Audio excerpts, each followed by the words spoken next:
Hola, muy buenas tardes y bienvenidos a un nuevo Domingos de Telecos. Bienvenidos todos al canal de los Telecos.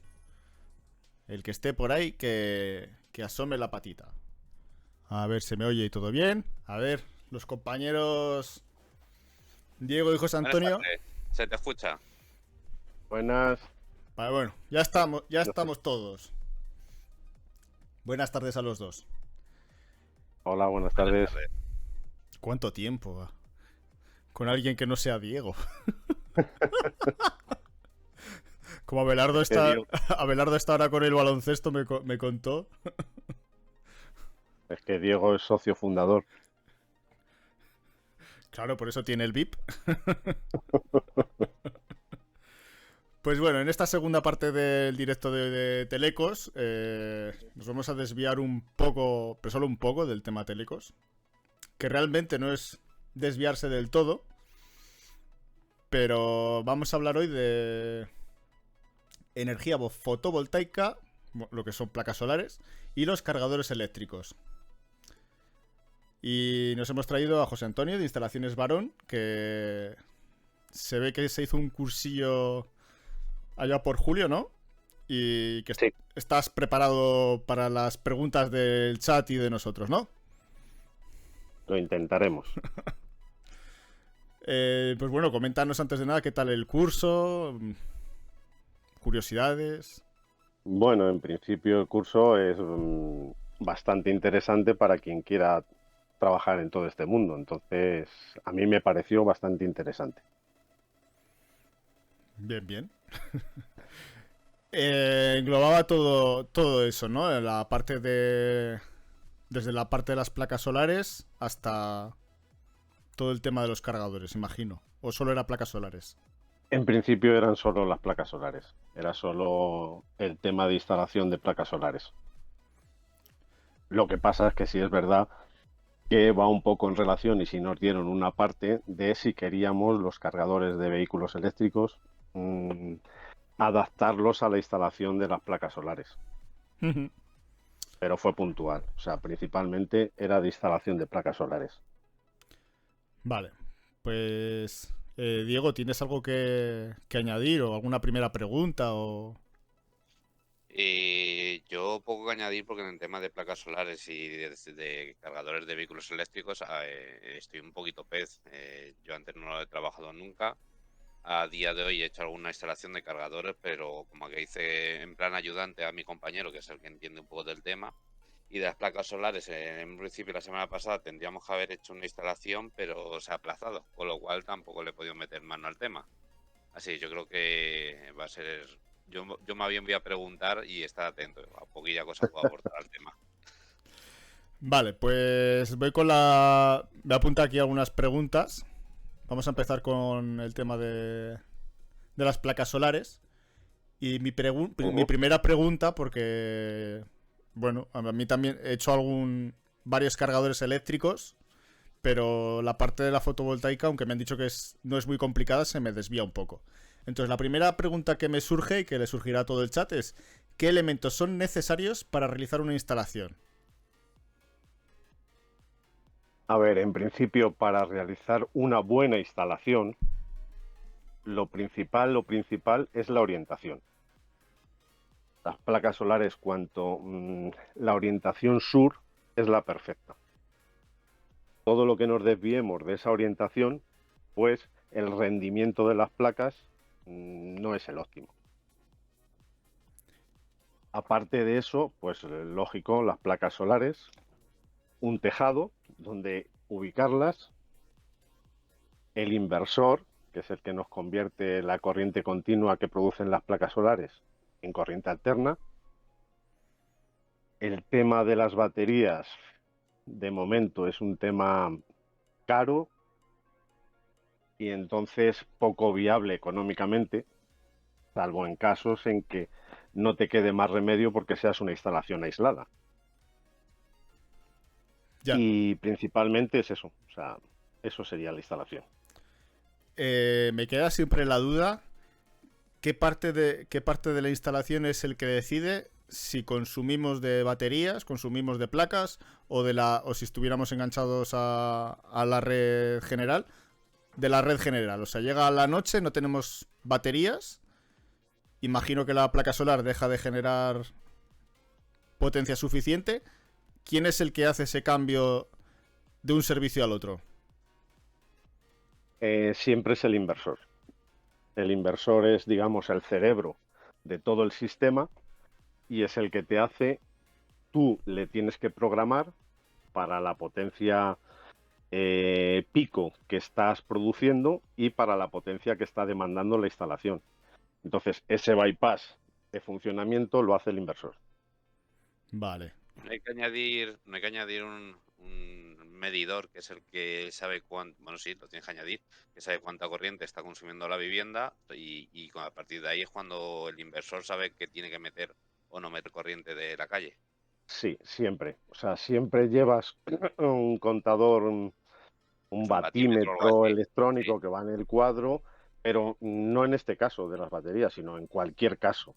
O sea, Sí, es no, para controlar la el- instalación, claro. yo creo que el tema de baterías hay que dejar claro que es, a ver, si tú quieres simplemente consumir lo que tú produces y luego tirar de noche de la electricidad básica, o sea, de la electricidad normal, entonces es sin baterías. Las baterías es para, digamos, independizarte totalmente de la Iberdrola, de la comercializadora que tú tengas. Para eso Claro, son las claro. baterías, para acumular la energía que generas durante el día y gastarla durante la noche. Lo que pasa es que, como se está comentando en el chat, las baterías son una cosa que encarece mucho el tema de la energía solar. Vale. Exacto, ese es el tema. O sea que tenemos unas placas solares arriba en el tejado, a poder ser orientadas al sur, a Exacto, poder ser en un tejado. exacto. ¿Cómo se unen? Entiendo que al final vas uniendo un grupo de placas solares. ¿Cómo se unen entre ellas? ¿Simplemente en serie, en paralelo? A ver, normalmente el 99% de los casos es en serie. O sea, es un sistema en corriente continua, son placas que vas uniendo en serie, pero hay casos que cuando tú haces lo que llaman streaming, que es dos orientaciones distintas, por ejemplo, en un tejado, porque no puedas poner todas las placas en la misma orientación, o sea, imaginaros un tejado que es solo puedo poner 4 placas en orientación sur porque no tengo más zona, más metros cuadrados de tejado y necesito más potencia y entonces tengo que poner otras placas en otro tipo de orientación del tejado que no es exactamente el sur. Entonces ahí hay un sistema de instalación que es por streaming y tienes que poner dos streaming que digamos, no sé cómo explicarlo, serían como dos zonas que irían por separado al Al inversor inversor. y entonces ahí sí puedes hacer una mezcla dependiendo de las placas, dependiendo de la potencia, en serie paralelo. Pero en paralelo es muy complicado, o sea, es prácticamente imposible que se haga una instalación en paralelo. Vale. Lo más común es en serie y en algunos casos serie paralelo mezclado. Ahí añadiría, aparte de lo que ya he comentado, que por ejemplo hay otra cosa que te manda cómo montar las placas y es el inversor. No todos los inversores tienen la misma entrada de tensión. Es decir, por ejemplo, el inversor que nosotros vamos a montar tiene una entrada bastante grande y puedes poner todas las placas en serie. Si tú pones las placas en serie, la tensión de las placas se va sumando.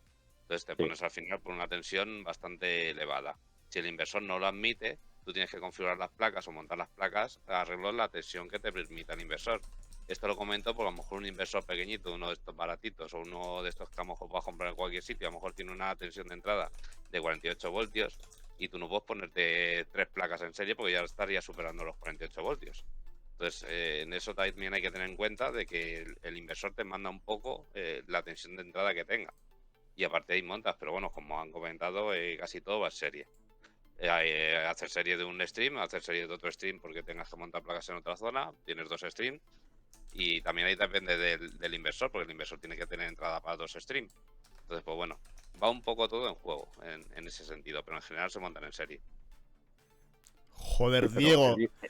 el inversor no es lo importante. O sea, lo importante, vamos, lo que te marca un poco La instalación es qué metros tengo, o sea, qué potencia quiero, qué sitio tengo para colocar el número de paneles solares y a partir de ahí, cuando tú ya haces ese cálculo, ya buscas el inversor.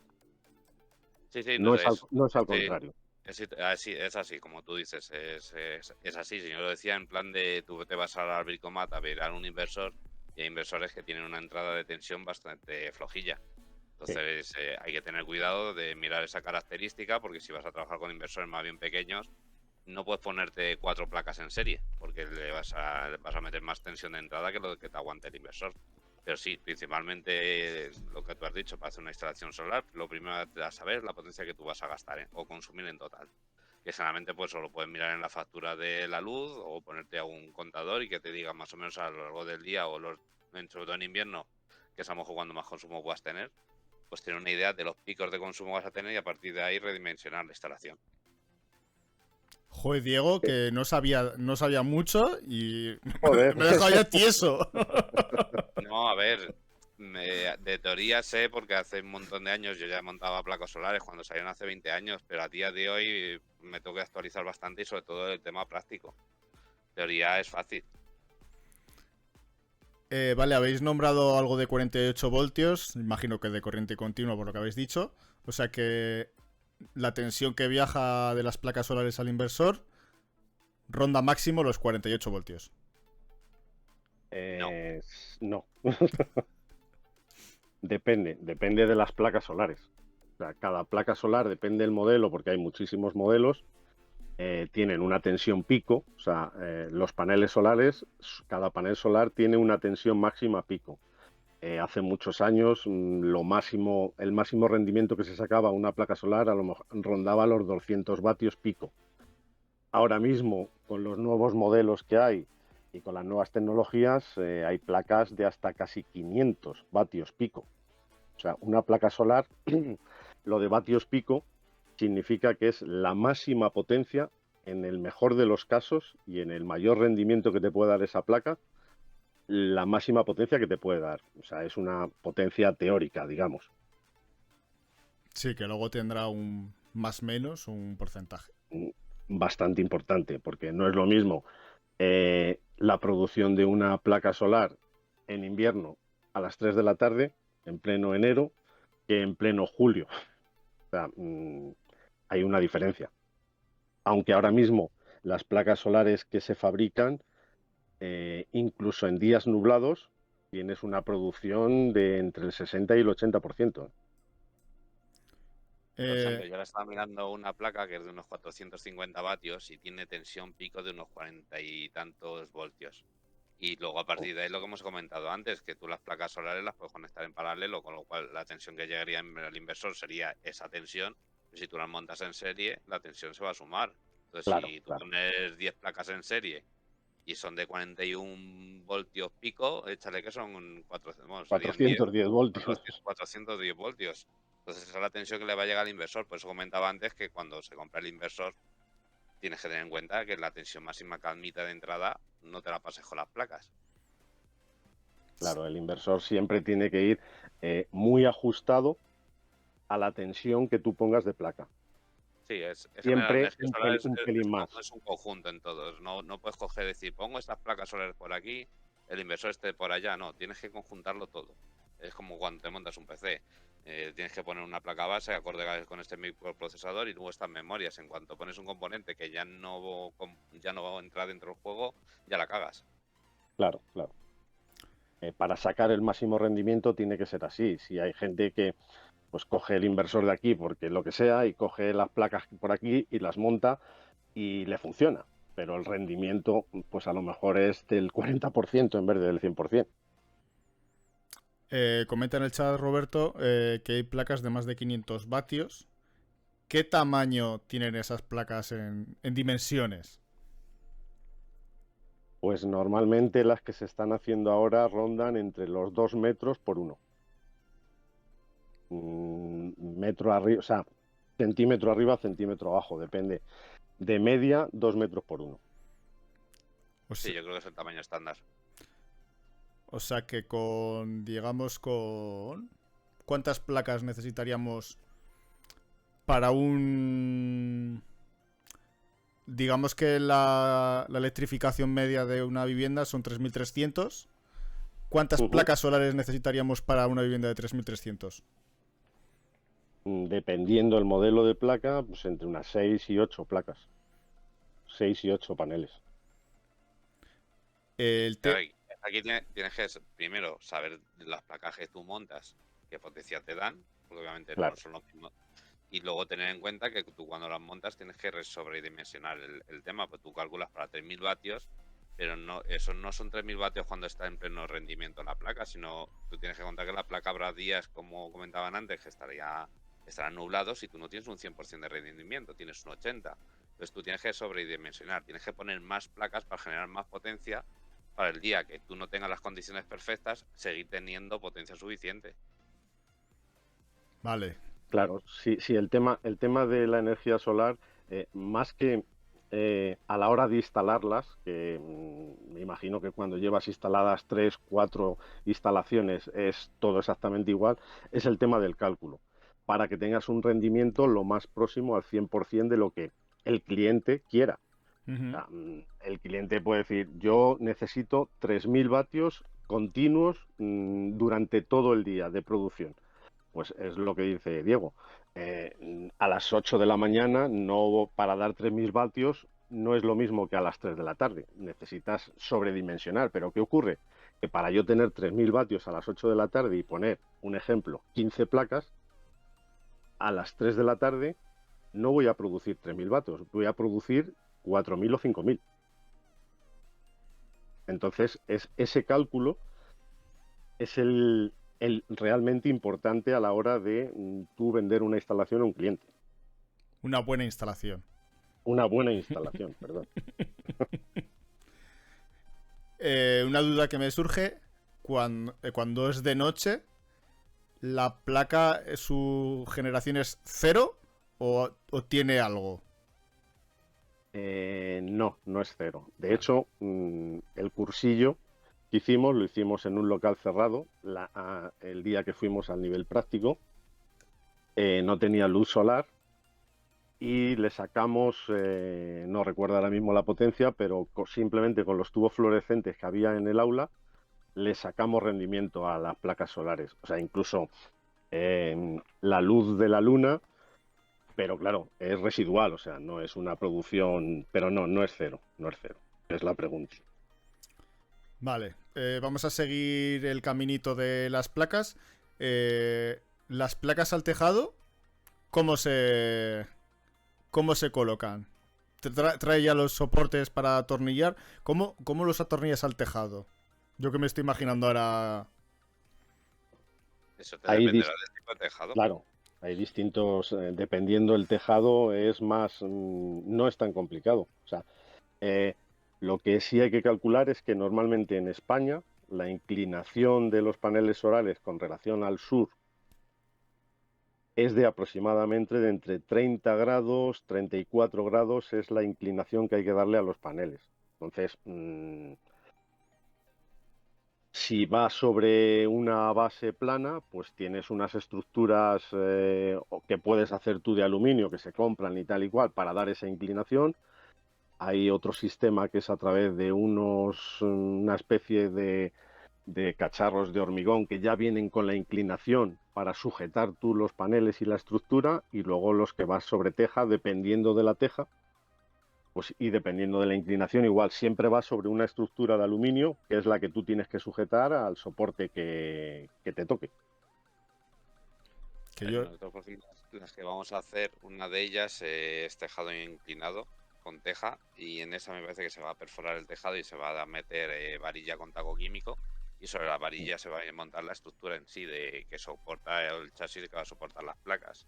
Y luego en otro tejado, creo que ya también lo comenté el otro día, es un tejado plano, y en ese tejado obviamente no se va a hacer agujeros por el tema de goteras. Entonces lo que se van a montar es unos soportes de hormigón donde va a ir el chasis que soporta ya las placas.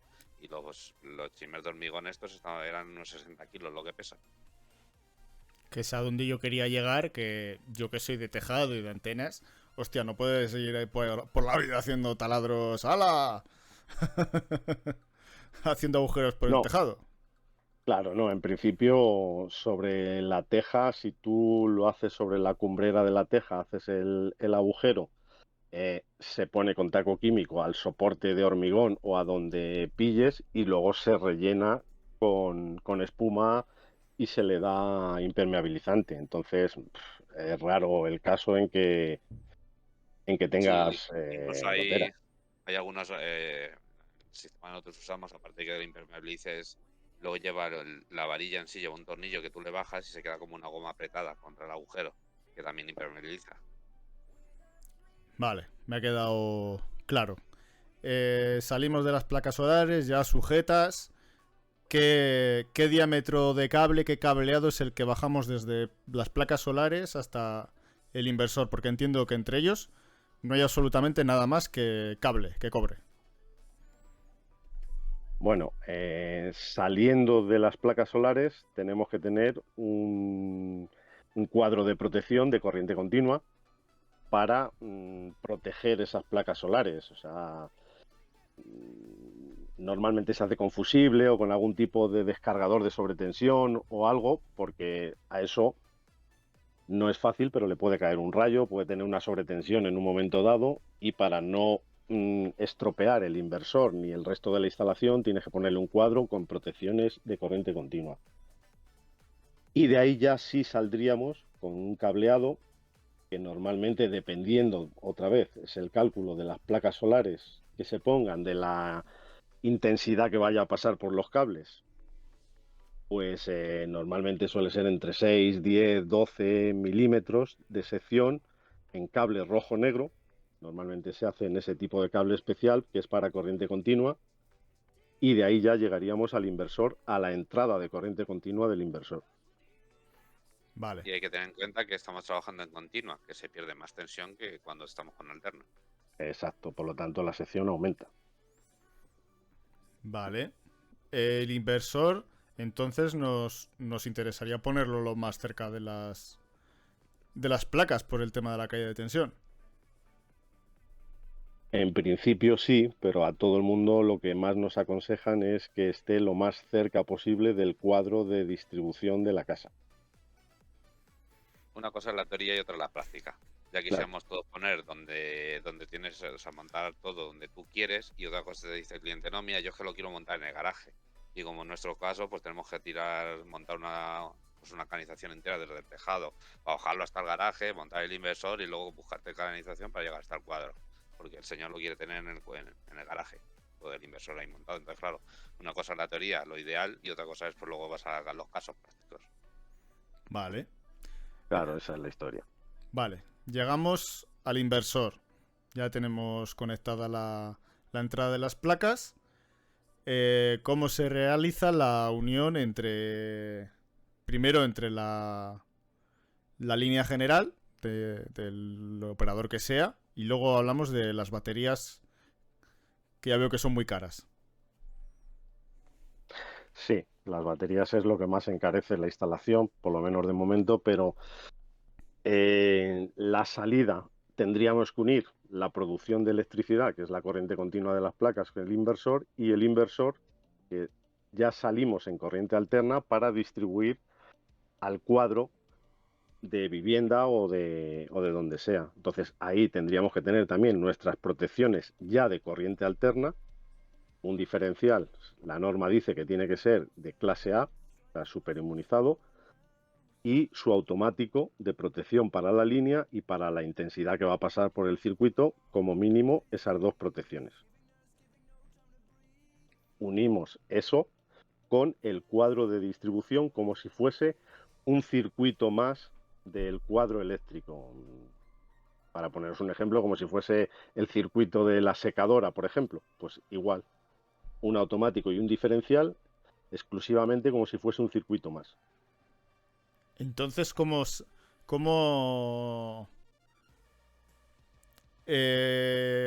hace ese cambio entre la línea general y la producción de arriba? Que no me queda claro del todo. ¿Cómo? ¿Cómo hace...? Yo me estoy imaginando que cuando arriba las placas solares no tienen suficiente producción para dar servicio al consumo actual, que ha dicho Diego que lleva un contador, ¿no? Del Sí, consumo que le está pidiendo. ¿Y cómo hace ese intercambio, me sale Switch ahora, ese conmutador entre... automáticamente. O sea, no es que yo corto la producción y doy servicio a lo que me entra de la compañía o corto la compañía y utilizo. No, o sea, el inversor electrónicamente lo que hace es cogeneran las dos entradas de corriente y tú con tus receptores coges la corriente que necesites sin que tú, no sé cómo explicarlo, sin que tú hagas un bypass, es decir, consumo esta electricidad o consumo la otra. No, o sea, las dos se unen. Tú vas tirando con los receptores de la electricidad que produces y de la que te entra de la compañía eléctrica. Si tienes suficiente, el inversor siempre va a tirar de la que tú produces antes de la que te entra de la calle. O sea que ningún... Y si no, Termina, si termina. no tienes suficiente tensión, o sea, intensidad con lo que estás produciendo, él va cogiendo de la compañía eléctrica para lo que demandes, para la potencia que tú demandes. No sé si me he explicado. Sí, o sea que al final el cliente no nota en ningún momento que se va la luz, que viene... No, en absoluto, en absoluto. O sea, esto ya está muy avanzado y los inversores que existen son una virguería. O sea, son una virguería. Tú no notas absolutamente nada. Tú necesitas una carga, que es lo que tú estás consumiendo en tu casa, y tú no vas a saber si esa carga la estás consumiendo de la electricidad que produces o de la que te entra de compañía.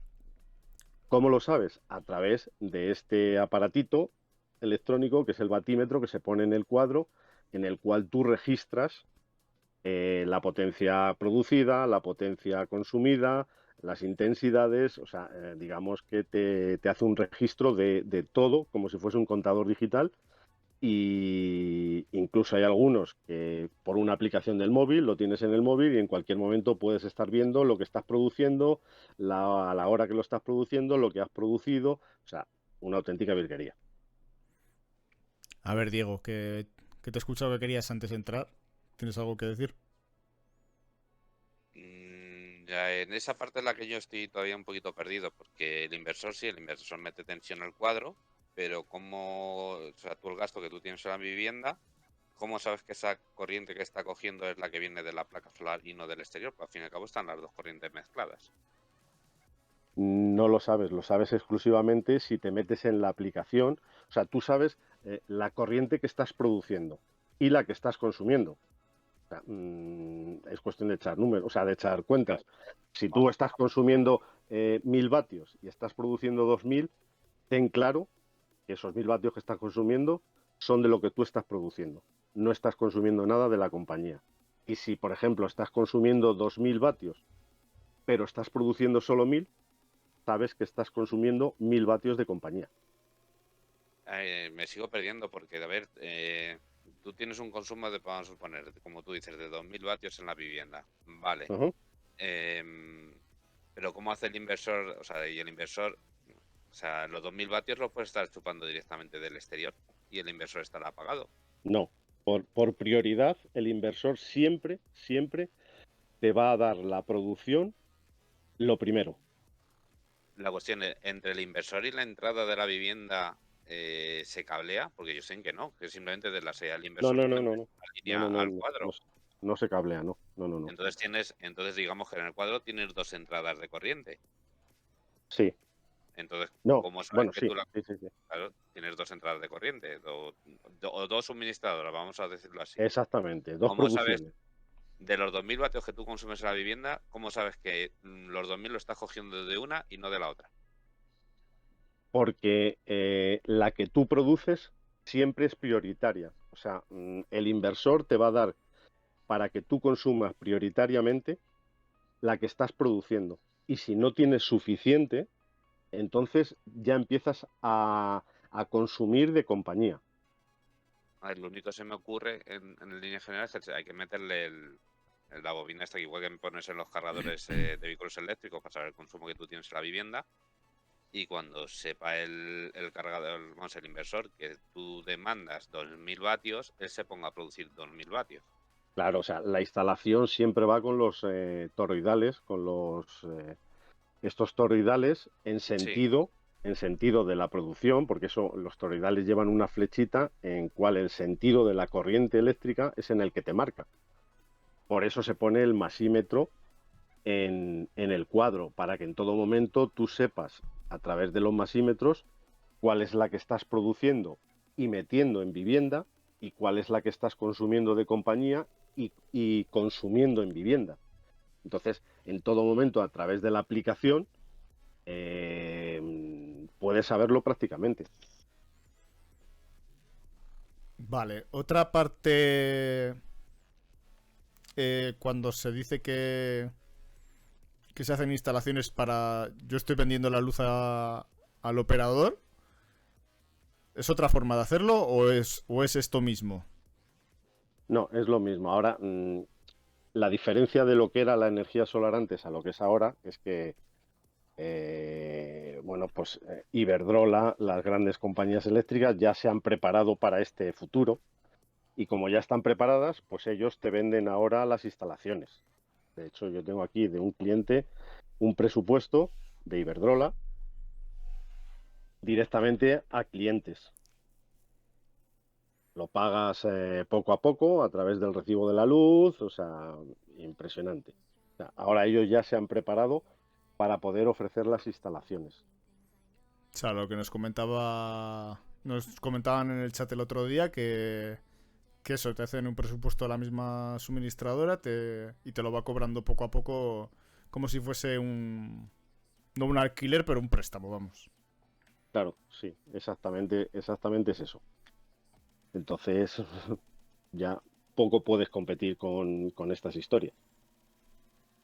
Ya me imagino que al final ahí te cortan del todo el negocio. Diego, ¿algo que añadir antes de pasarnos a los cargadores de coches? No, poco. Lo que acabáis de comentar de las comercializadoras, sí lo escucho yo esta semana, de que ellos mismos te mandan a una empresa instaladora, te montan las placas y ellos ya se encargan de por X dinero a tantos años, pues te subvencionan, como aquí dice la instalación, a lo mejor te sale a mitad de precio o un poco más. Pero bueno, ahí sí que tienes que montar Claro. una buena instalación para, ya no solo para ti, sino encima también instalar, o sea, o entregar a la compañía. Claro, antes las amortizaciones de este tipo de instalaciones era 10, 12 años mínimo y ahora ya incluso hay instalaciones amortizables a 3 años y a 4 años. Amortizable significa que dentro de 4 años ya has pagado la instalación y ya todo lo que produzcas, prácticamente, aparte de subvenciones en el IBI, un montón de historias bueno, que hacen que sea más interesante que era antes. Vale, vale, Las vale. subvenciones del IBI la había comentado yo por el chat, pero no estaba seguro, pues la había escuchado también. Y sí, en algunas localidades hacen subvenciones al IBI, o sea, no, a lo mejor 2 años no los pagas el IBI, 2, 3 años no pagas IBI. Y, Bueno, en Madrid 3 años. y luego también, por lo menos en Madrid, creo que también hay una subvención, o subvenciones para el tema de la fotovoltaica. Sí, sí. Lo que pasa es que ya para eh, el tema de subvenciones, pues requiere papeleo. y luego el tema es ese, que este tipo de instalaciones, si lo haces, lo puedes hacer aislada de la red eléctrica o convertido a la red eléctrica. O sea, es decir, yo, por ejemplo, tengo 3.000 vatios que estoy produciendo ahora mismo 3.000 vatios con mis placas solares, pero solamente estoy consumiendo 1.000 vatios, los otros 2.000 que produzco tienes dos opciones, o los desperdicias o se los vendes a la compañía eléctrica como producción, como productor. Ujú. Tú los compras a 20 céntimos o ya no sé ni cómo estará ahora el kilovatio hora, pero luego ellos te los compran en plan ridículo, pero es otro beneficio que tiene la instalación. Es decir, yo estoy produciendo, en vez de eh, esa producción desecharla, pues se la vendo a la compañía, que me la paga barata, pero por lo menos me la paga. Entonces es otro rendimiento más que tiene este tipo de instalaciones. Vale, se puede hacer de las dos. O sea que... Entiendo que no se puede hacer de las dos formas. Que yo lo que me sobra lo vendo y cuando lo necesito me gasto de lo mío para no tener que comprar. Exactamente es así. Ah, es O sea, así. Vale. normalmente lo interesante es hacer la instalación convertido eléctrico, o sea, convertido de la producción a la red eléctrica. Vale. Es lo interesante. Y nos comentan en el chat que nos hayamos saltado un poco. ¿Y para qué están las baterías? Las baterías en principio es, ¿qué ocurre? Cuando llega la noche tú no tienes producción de energía, por lo tanto sí tienes demanda, porque sí necesitas incluso más demanda, o sea, más demanda que por el día. Entonces hay gente que esa producción que tienes durante el día y que no has consumido, la almacenas en unas baterías para poderlas consumir por la noche. Ni más ni menos, es esa la explicación. Ese tipo de instalaciones tienes dos opciones. También puede ser con conexión a la red eléctrica o desconectado totalmente de la red eléctrica y entonces eres una instalación autónoma. Y ahí sí que ni tienes que pedir permisos a nadie ni tienes que hacer absolutamente nada. Tú te montas tus placas solares, tu inversor, tus baterías y eres totalmente autónomo y autosuficiente energéticamente. Yo creo que a día de hoy, básicamente, las instalaciones es, si tú quieres ser autónomo, entonces sí tienes que instalar baterías. Si no, la gran mayoría lo que hace es se pone sus placas solares, generar el excedente e inyectarlo a la proveedora de luz y ya está. Y por la noche tira de electricidad. Entonces lo que consigues de ahorro básicamente es mientras que tus placas están generando suficiente para tu consumo de la vivienda, pues es lo que te estás ahorrando de la electricidad. Vale. Claro, esa es la historia.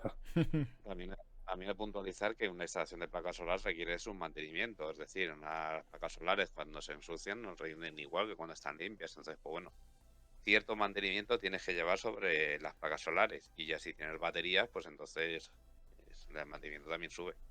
Entonces, cuando te pones una instalación aislada tienes que echar muchas cuentas porque las baterías tienen un coste bastante elevado. Las baterías, ya sabemos lo que pasa a las baterías, que se desgastan con el tiempo. Las placas solares también, las placas de solares también van perdiendo propiedades según van pasando los años. No tanto tan bestia como una batería, pero van perdiendo rendimiento. Y la batería, pues eso, si se te rompe una batería, pues tienes que cambiarle, es un elemento caro. Entonces, si te quieres aislar totalmente, o bueno, si estás aislado no tienes duda, pues al estar aislado no te queda otra que tirar de baterías. Pero bueno, No te queda más remedio. si te quieres aislar, hay que echar muchas cuentas. Y ahí yo creo que una tabla de Excel se queda pequeña. Una hojita. Bueno, importante también, las placas solares, antes la tecnología que había no es la que hay ahora. Y, por ejemplo, cualquier mínima sombra que caiga sobre un panel solar, aunque sea de una chimenea o de cualquier cosa que nos tape una sola de las placas, antes nos eliminaba la producción de ese panel solar, porque pensemos que va en serie, o sea, y no solamente los paneles solares van en serie uno con otro, sino todas las pequeñas plaquitas que tienes, si veis un poco una placa fotovoltaica, está compuesta de muchos cuadraditos. Cada cuadradito de silicio de esos van unidos en serie uno con otro. Entonces, es como partir un circuito en serie. Si yo tapo con una sombra una de esas placas, lo que estoy haciendo es que esa me corta toda la producción de todo el panel solar.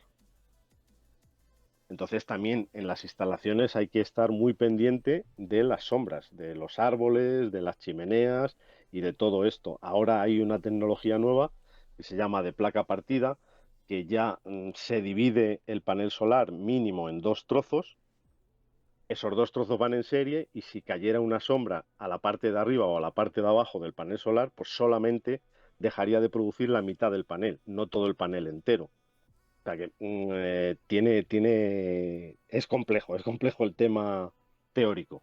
Ajá. Sí, esas placas solares son básicamente como si tuvieras dos placas solares individuales, pero montadas sobre un mismo chasis, digámoslo así. Entonces, esas dos placas están conectadas en serie y eso si una de ellas se ve afectada por algo o una zona de ellas se ve afectada, la otra zona seguiría funcionando sin afectar. ¿Qué iba a decir? Que tenía algo en la cabeza. Bueno, a ver si se me vuelve.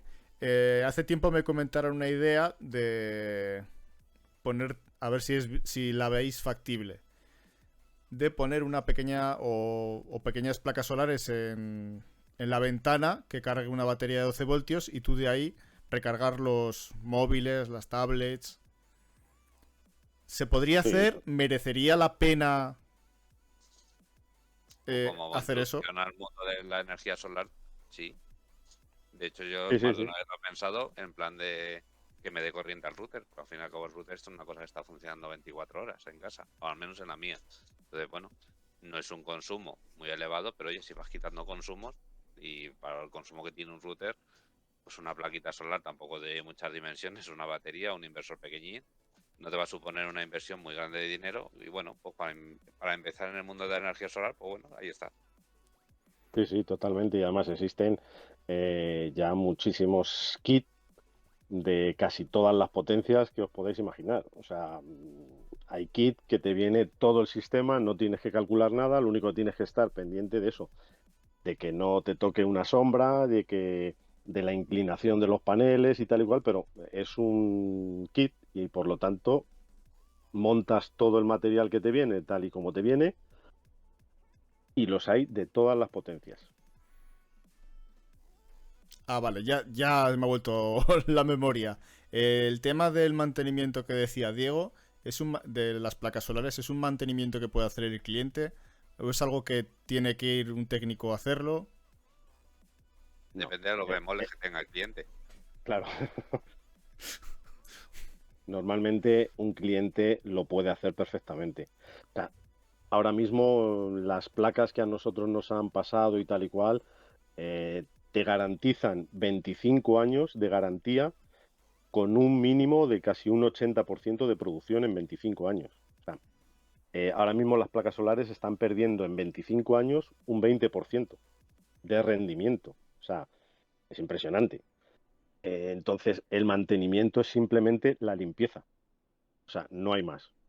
Es simplemente agua, a nosotros nos dijeron, nada de productos, agua y un cepillito y limpiarlas para que el rendimiento sea lo más próximo al 100% o al 98%, que es lo que te garantizan. Ujú. Y luego las placas solares en sí no tienen más mantenimiento. Que sí que entiendo a Diego que si instalamos las placas en el tejado de la comunidad o el tejado del chalet, a ver quién es el guapo que se sube arriba a darle agua a a las placas. Claro, esa es la única historia. Hombre, si para montar las placas ya tienes que ponerte una línea de vida por aquello de que no te caigas, pues oye, subirte arriba a limpiarlas, pues encima llevando agua cuesta. En fin, no es algo ideal, pero bueno, ya digo, hay tejados que son planos, pues puedes subir y limpiarlos perfectamente. No todos son tejados inclinados. Comentan por el chat que y cuando llueve no se limpian solas Pues como los coches. sí, exactamente igual que los coches. Ya ves los goterones que te caen el barro del Cuando, Sahara. Pues cuando lógicamente llueve igual. barro, claro, cuando llueve barro, pues Ya hemos averiguado cómo lava el coche Francisco. Solo cuando llueve. Es tan. O sea, si no tendría ese mantenimiento de limpiar de vez en cuando las placas, entiendo que esa pérdida se añadiría a ese porcentaje que se pierde poco a poco en esos 25 años, ¿no? claro, claro, es el único problema que tendrías es ese, el rendimiento. Vas perdiendo un poquito de rendimiento, de producción, nada más. Vale. ¿Tenéis algo que añadir y pasamos ya a los cargadores? Pues que tal cual se está poniendo el precio de la luz, va a haber, yo creo, bastante auge de la energía solar. Y a mí personalmente lo que me preocupa es que cuando casi todo el mundo tenga su placa solar y su historia, su inyección a la esta y todo sea very happy, no sacan un impuesto al sol como ya les ha ocurrido sacarlo. Porque entonces nos van a meter el estacazo de lo que te ahorrabas por la luz, de que no pagabas a la comercializadora, te lo van a clavar por otro lado. Que aquí al final el hecho es pagar. Y esa es la parte que yo me temo. A ver, yo creo, y esto es una opinión personal mía, esto ahora mismo está de moda, como en su día estuvo la tarifa nocturna, como estuvo todas las tecnologías que han ido saliendo y que de repente pasan unos años y desaparece ese tipo de tecnología porque ya no es rentable o porque sale otra nueva, por lo que sea. Ahora mismo, yo creo que el sistema de producción, si no tenemos centrales nucleares, si no queremos gas y no queremos carbón, pues es que no queda otra. O sea, y esto es una norma que no es de este país, o sea, es europea. Está claro que hay que producir más este tipo de energía porque desde Europa no lo exigen así. Entonces, no queda otra. No queda otra que cogernos a este carro porque es así, es que no hay más. No sé si estoy de acuerdo, pero la parte que me preocupa es eso, que ya hemos pasado por ello de este boom de las renovables estos años de atrás y luego le clavaron un impuesto al sol. Y ahora Sí, vamos ahora mismo, sí, ahora con todo el tema del precio de la luz, de lo que estamos hablando del CO2, los derechos de CO2 que hay que emitir, pues está habiendo otro boom de las placas solares y va a haber un estacazo, un impuesto. Y me recuerda a otra cosa muy parecida, lo de los diésel. Cómprate diésel, cómprate diésel, cómprate diésel y ahora te quieren meter un impuesto al diésel. Esto es así. exacto. Lo mismo pasó con el bajo consumo, con las bombillas de bajo consumo, nos las metieron por los ojos por todos los lados y luego resulta que tenían mercurio y que eran súper contaminantes. Pues esto no es súper contaminante porque está demostrado, pero que luego nos pongan un impuesto, pues yo estoy con Diego. Es fácil que sí. Pues poco a poco lo, lo veremos. El tiempo dirá. Vale, Claro. pues vamos a pasar al tema de los cargadores eléctricos, que bueno, no es un tema muy que vaya a dar para mucho ni muy complicado, entiendo. Que alguno ya he puesto. Eh, también pones cargadores para vehículos eléctricos, ¿no, José Antonio? Sí, sí, he hecho varias instalaciones, sí. Yo la que he hecho era una sencillita con una cometida desde el contador del cliente, una caja de protecciones y un enchufe que en teoría es de 20 para 20 amperios para cargar un híbrido. Entonces Sí. era lo más sencillo del mundo, pero sé que hay otro tipo de cargadores que digamos que regula la carga para que no te salte en casa ese sobreconsumo. Sí, ahora hay cargadores que son, pues eso, como los inversores, auténticas virguerías. Llevan también este tipo, este sistema que está puesto aquí, de que tú, por ejemplo, si el coche está consumiendo 3 kilovatios, volvemos al ejemplo, y tú tienes 3 kilovatios contratados en tu casa, pues si cargas el coche no puedes consumir en tu casa, porque te saltaría el contador por potencia. Entonces lo que hace es que primero te da prioridad a la vivienda y el cargador va cargando el coche con la potencia que no demanda la vivienda en ese momento. Vale. Vamos a hacer un poco como hemos hecho con las placas solares. Nos imaginamos que estamos en nuestra plaza de garaje y plantamos nuestro cargador.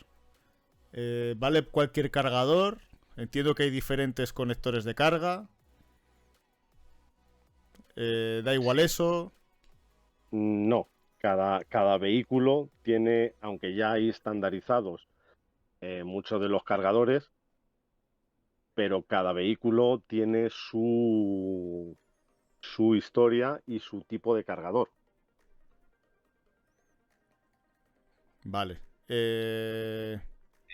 y luego, a ver, también ahí depende un poco, en este caso el cargador es lo que tú quieras ponerte. Es decir, puedes ponerte un cargador monofásico o meterte un cargador trifásico. Un trifásico te va a cargar el vehículo en menos tiempo. Pero claro, tienes que tener trifásica en donde lo vayas a enganchar, obviamente. Luego dentro del propio cargador hay cargadores que llevan son una zona donde tú puedes montar las protecciones y queda todo integrado. Hay otros cargadores que lo tienes que montar exterior. Hay cargadores que te puedan llevar un enchufe, un estuco para que tú vas a enchufar un aparato exterior, tipo una aspiradora, cosas así. Otros cargadores que no. O sea, dentro de este mundo, pues es como todo. Hay cargadores con más opciones, otros cargadores con menos. Y si te vas a un Tesla, pues tienes que montar el cargador de Tesla. Entonces, bueno, es un abanico bastante amplio del tema de los cargadores. Claro, porque cada vehículo tiene una potencia y tiene una potencia de carga. Dependiendo de la carga que tú le metas, pues te tarda más tiempo en cargar el vehículo o menos tiempo en cargar.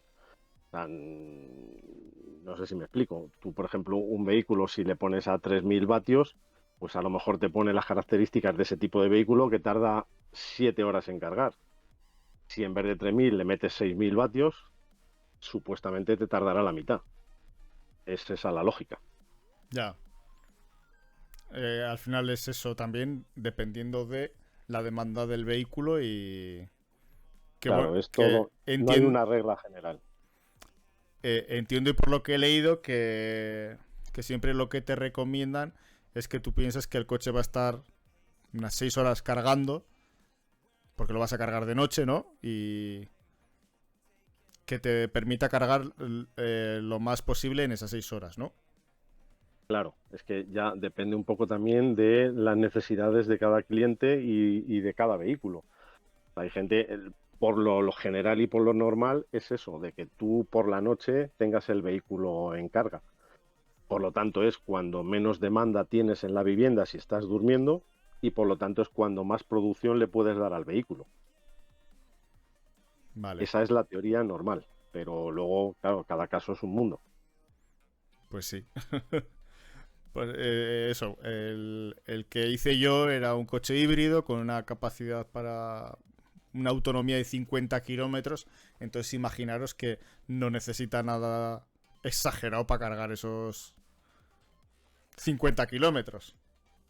Claro, ahora los que normalmente se hacen ahora, pues como mucho es hasta 7 kilovatios. Lo que se le está dando de máximo a un cargador normal en una vivienda normal. Pero lo normal es que la gente tenga contratada en su vivienda como mucho 5.750 vatios. Por lo tanto, el que tú tengas un vehículo de carga a 7.000 te implica a que le tienes que tener cargando, pues eso, 7, 8, 9 o 10 horas, dependiendo de los kilovatios que tenga el vehículo. Comentaba Diego que los Tesla tienen que llevar su cargador por narices. ¿Es así? Sí, sí, porque llevan un cargador especial de carga rápida en trifásico y en continuo. ¿Y en continua? Y además Sí, se lo proporciona Tesla. sí, te lo proporcionan ellos. Pero Es otro mundo. ese cambio a continua te lo hará el propio cargador, entiendo.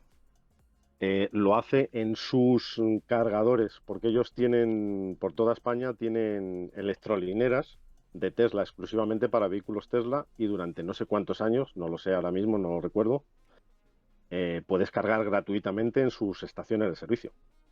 Tú tienes un Tesla y te vas de viaje, tienes una aplicación de móvil, te va diciendo dónde tienes esas electrolineras en España y tú vas y cargas en corriente continua a una tensión súper alta en no sé si son 50 minutos o 40 minutos o así. Cargas un vehículo. Vale, comentan por aquí que a ver si van a abrir para que puedan usarlo otros coches. Que entiendo Ni idea. que darán prioridad a lo suyo, que para eso... Sí, porque hay que entender una cosa, tú cuando enchufas el enchufe en el coche, existe una comunicación de datos entre el cargador y el coche. Entonces, en el caso de los Tesla, identifica coches de Tesla. Y de hecho, creo que había algún truco por ahí en las electrolineras de Tesla que se ha podido llegar a cargar otros vehículos que no eran de Tesla. O sea, que no es solo enchufas el enchufe y ya le entra corriente a correr, no, hay una comunicación aparte de datos. Por eso el enchufe del cargador del vehículo no solo lleva los enchufes para tensión, sino también para datos. Sí, Vale. pero esos son prácticamente todos los cargadores, los estandarizados que hay ahora, tienen 5 conexiones. O sea, los que cargan en monofásica tienen 5 conexiones. Tienen los 3, fase, neutro y tierra, en fuerza, y luego tienen 2 hilos, 2 contactos de comunicación entre los cargadores, cualquier tipo de cargador, y el vehículo. ¿Para qué? Pues para que no saques el cargador antes de que esté desconectado de la red, para que no cargues, no metas el cargador y hasta que no metes el cargador no te empieza a producir tensión para que no tengas chispazos y ese tipo de cosas. Vale. Partiendo de ahí, se genera el conflicto de siempre, desde la plaza de garaje hasta el cuarto de contadores, o que he visto algunos que suben hasta el propio cuadro de la vivienda. Hay que liar la gorda. Depende del edificio. Sí, ahí lo que hemos comentado, tonto el último. Sí, yo hice el año pasado hice 3 plantas de garaje de un garaje grande con preinstalación. O sea, simplemente nos pidieron, porque daban subvención aquí, preinstalación. O sea, se tiró una Regiban por todo el garaje, por todo el centro de las plazas, y luego unos conductos y unos tubos uniendo plantas para que cualquiera desde su cuarto de contador que quisiera ir hasta su plaza, porque este bloque tenía 2 plazas de garaje y no juntas, sino a lo mejor un piso tenía una en la -3 y otra plaza en la -1, no estaban. Entonces, para que de cualquier sitio pudieran llevar hasta sus plazas de garaje la instalación. ¿Y cómo Entonces, hiciste? porque Sí. ahora mismo es eso, que cada uno hace la guerra. Yo he visto auténticas barbaridades de meter las mangueras y los cables por los conductos de las derivaciones individuales, de las LGAs, de las picas de tierra, de los pararrayos, por todos los lados he visto yo cables por no hacer agujeros. Ahí en la instalación de la Regiban, ¿cómo hiciste la canalización hasta el cuarto de contadores? Con tubo. Pero tuvo de qué diámetro, ¿suficiente para que pasen todos los cables de todos los vecinos que salgan de ese cuarto de contadores? No, según la normativa, solamente la preinstalación obliga a un 15% de las plazas que haya en un garaje. O sea, Ahí, solamente te obligan a eso. ahí Pero volvemos al punto de antes, tonto el último. Sí, claro. O sea, ahora está así la historia. Pero el reglamento te dice que tú tienes que prever preinstalación para un 15% de las plazas que haya en un garaje. Así hay 100 plazas de garaje, tú tienes que preparar canalización para 15 plazas de garaje. Ya, Sí, si yo no voy a estar en contra de lo que diga el reglamento, el tema es que dentro de unos años nos van a obligar a todos a tener vehículos eléctricos por huevos. Creo que ya las cosas tendrían que estar previstas para, precisamente, si eso tiene una limitación a un 15%, no, decir, mira, si ya hemos dicho que para tal año no va a haber venta de vehículos de combustible fósil, ya el 100%, tienes que hacer una canalización para pasar el 100% de los cables, porque si ahora me hacen una Diego, canalización, sí, Diego, ¿previsto en España? ¿Hay algo? pagar impuestos. O sea, no hablamos ya de las TDT, o sea, Ya, o sea, si es invento para aquí la gente que nos está escuchando, que luego no digan, no, pues es que esto tenía que haberlo hecho, lo tenías que haber hecho de tal forma o de tal cual otra forma. No, es que no está previsto. no, Quieren avanzar demasiado los coches eléctricos, no los quieren meter sí o sí. Que a ver, que por un lado no lo veo mal que avancemos hacia lo eléctrico, pero todo lo relacionado a los vehículos eléctricos también tendría que avanzar, como el hecho de que haya electrolineras. Muchas personas que aparcan el coche en la calle me tendrán que decir cómo lo cargan. No todo el mundo tiene un garaje y obviamente ya no solo, que podríamos hablar otro día, todas las infraestructuras de electricidad tienen que aguantar toda esa sobrecarga que le va a venir ahora de golpe. Que no sé si estarán preparadas la mitad de ellas, porque en la mitad de los sitios los tendidos son precarios, así que no sé. yo creo, por mi pequeña experiencia, no estamos preparados, como no estamos preparados para casi nada, pero yo no sé qué pasa, que luego al final vamos sacando todo poco a poco. O sea, no tenemos previstas las instalaciones, no tenemos previstos los edificios, no tenemos previsto nada. Pero bueno, se van sacando parches y parches y parches y de ahí a que haya más de un 15% de vehículos eléctricos en todas las comunidades de vecinos, pues queda todavía queda bastante trecho. Entonces ya veremos. Luego, cuando tengamos que pasar del 15%, pues inventaremos algo. No sé el qué, pero seguro que algo se inventará.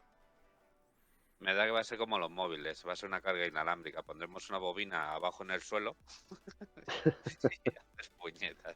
Vamos, aún así les tienes que suministrar electricidad también, así que bueno. El problema es llevar la electricidad hasta el punto donde tú quieras cargar, sea el invento que quieras poner, sea por un enchufe, inalámbrico o como sea.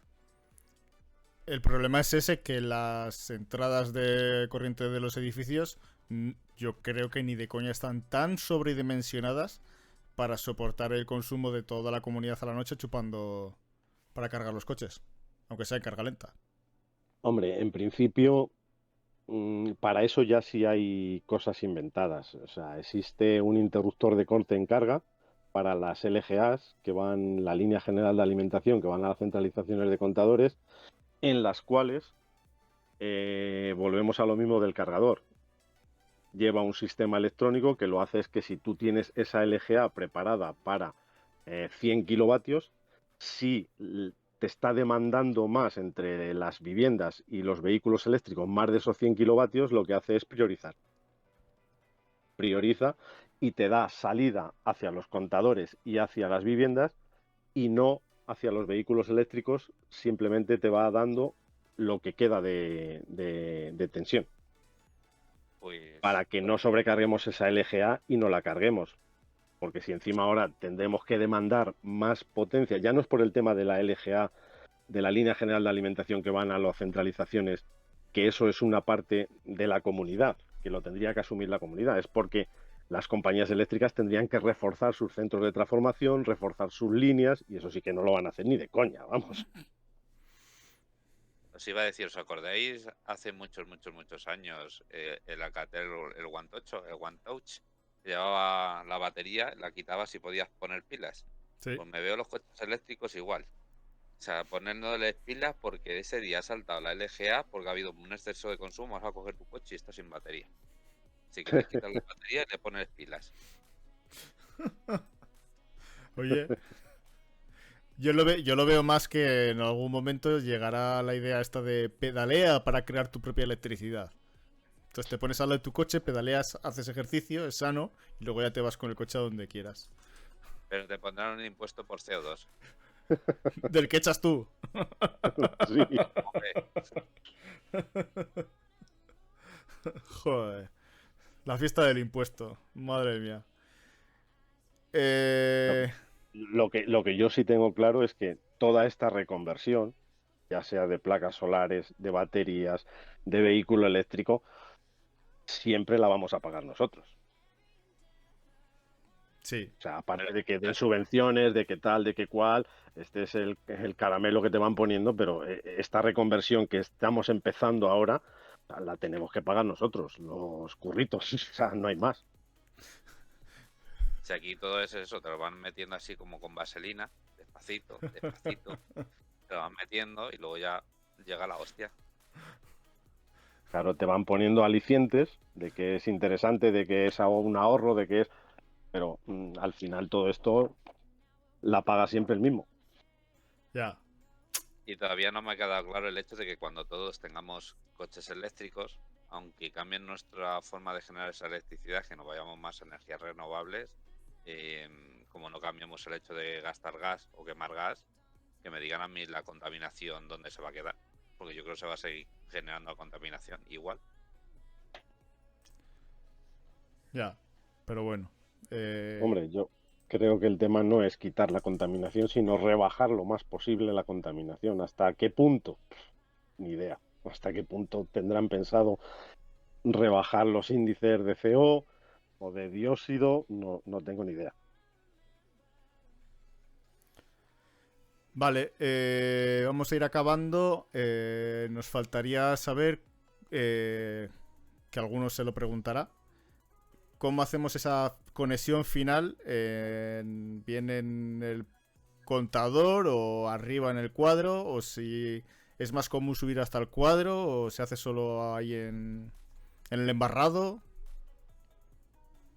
Eso A ver, depende yo... de dónde quieras hacer la instalación. No es Claro. lo mismo una vivienda comunitaria, no es lo mismo un garaje y no es lo mismo una vivienda individual. Vale, lo normal es un garaje. Un garaje comunitario con su cuarto de contadores en planta baja. Vale, aquí yo las que he hecho en una comunidad de vecinos y tal y cual, normalmente aquí nos obligan a cambiar, porque aquí sí se pasa inspección en Madrid, inspección eléctrica, o sea, cuando se tramita el boletín, que hay que tramitar boletín de este tipo de instalaciones, Ujú. tenemos inspección, entonces nos obligan a cambiar la borna del cuarto de contadores de la derivación individual por una borna con doble salida. Una salida es la que va la derivación individual a vivienda y la otra salida es la derivación individual de tu cargador de coche eléctrico. ¿Qué Ajá. ocurre? Que la norma te dice que tú tienes que poder desconectar el cuadro eléctrico del cargador de vehículo desde tu vivienda. Ujú. Por eso, durante mucho tiempo hemos estado de pelea con el tema del cable rojo de comunicación de la antigua tarifa nocturna que nos seguían obligando, aunque ya no existiera la tarifa nocturna, nos seguían obligando a seguir dejándolo y meterlo con la derivación individual. Ahora los cargadores estos inteligentes, tienes que meter un cable de comunicación entre el cargador y con un toroidal entre tu derivación individual de tu vivienda. ¿Para qué?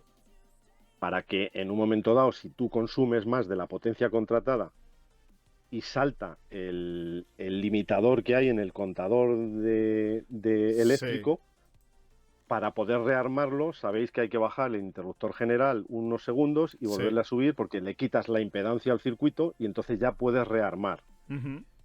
Si no desconectas y no quitas esa impedancia del circuito, o sea, no puedes rearmar el contador y no tienes corriente. Entonces, por eso se hace este tipo de instalación así. No sé si me he explicado, Sí, si tenéis alguna duda. más o menos sí que yo creo que sí que... No digo, más o menos han entendido. Sí, Dice Roberto en el chat que en principio también puedes hacerlo con bornas de carril DIN puenteadas con su propio puente. Se puede. Al principio yo el primer cargador que hice ni siquiera pusimos otra borna. Simplemente en la misma borna metimos las dos derivaciones individuales. Estoy hablando de hace ya 3 años. Ujú.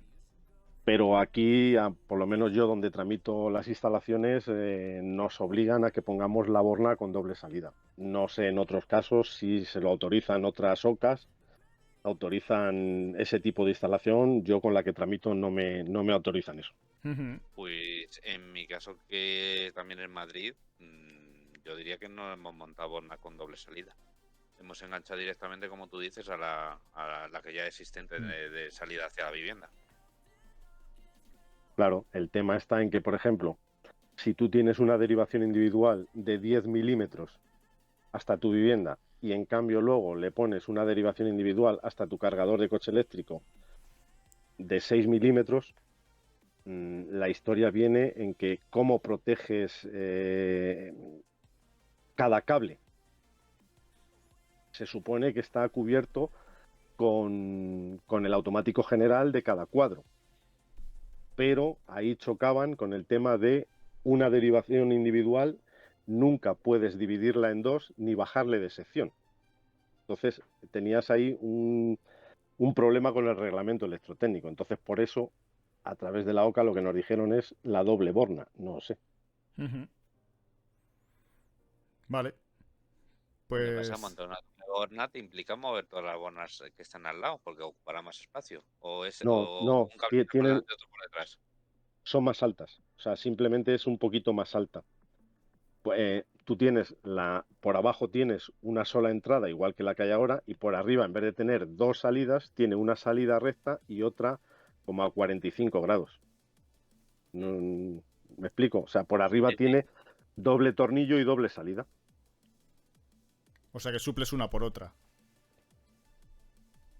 No, simplemente de arriba tú sacas dos derivaciones individuales, cada una con su apriete y su tornillo. O sea, la derivación individual de la vivienda tiene sus bornas y al lado salen otras exactamente igual, por eso es una borna especial para la derivación individual del cargador eléctrico.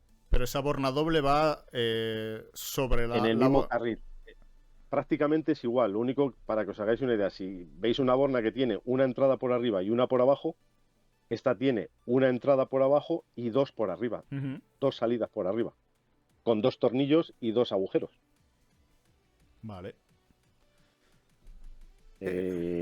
Cuando tenga una, pongo una foto. Vale, perfecto. Bueno, a ver si hacen preguntas en el chat y si no, nos vamos todos a cenar ya, que ya va siendo hora. Hay una de Roberto que dice que qué OCA es con la que se tramita.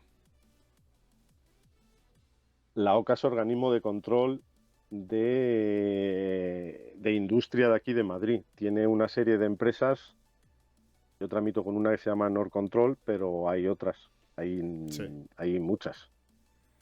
Están autorizadas por el Ministerio por la Delegación de Industria de aquí de la Comunidad de Madrid para las tramitaciones y las inspecciones eléctricas de las instalaciones. Ujú. Vale, pues ¿alguna pregunta, chat? Antes de que nos despidamos todos y nos vayamos a cenar ya. Que seguro que alguno ya estará... Que ya acabo, que ya acabo. Yo Tú no, Diego.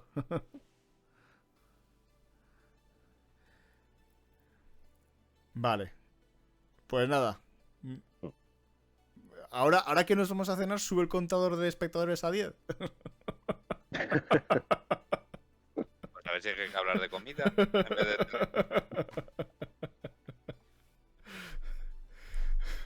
Vale, pues nada.